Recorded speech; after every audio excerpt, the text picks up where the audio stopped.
আওয়ামী লীগ সরকারের আমলে বাংলাদেশ ছিল বিশ্বের কাছে উন্নয়নের রোল মডেল। এখন নেপালের মতো দেশের অন্তর্বর্তীকালীন সরকারও বলেন যে আমরা নেপালকে বাংলাদেশ হতে দিব না।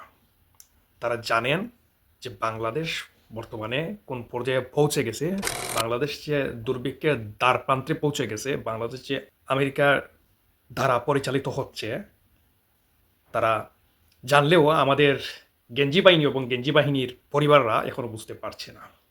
ইউনূস তার ম্যাজিক দিয়ে বাংলাদেশকে খারাপের উদাহরণ হিসেবে তৈরি করে নিয়েছে বিশ্বের দরবারে।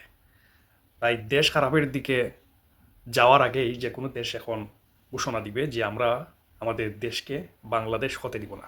ইতিমধ্যে ইরানও একই কথা বলেছে, বাংলাদেশে কি হয়েছে সেটা আমরা দেখেছি এবং আমরা এরই পরিপ্রেক্ষিতে আমাদের প্রস্তুতি আমরা নিয়ে রেখেছি।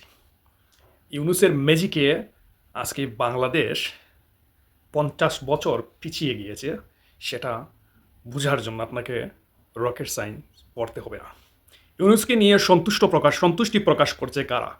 জামাত শিবির রাজাকার, আলবদর আল শামসের অনুসারীরা, তারা ইউনূসকে নিয়ে সন্তুষ্টি প্রকাশ করছে এবং তারা এই ইউনূসকে আগামীতেও রাষ্ট্রপ্রধান হিসাবে, মানে রাষ্ট্রপতি হিসেবে তারা দেখতে চায় নির্বাচনের পরেও।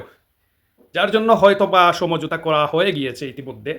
জামাত শিবির বিএনপির সাথে হয়তোবা ইউনূসের সমঝোতা শেষ হয়ে গিয়েছে। যদি নির্বাচন হয় তাহলে তাকে হয়তোবা রাষ্ট্রপতি করাও হতে পারে।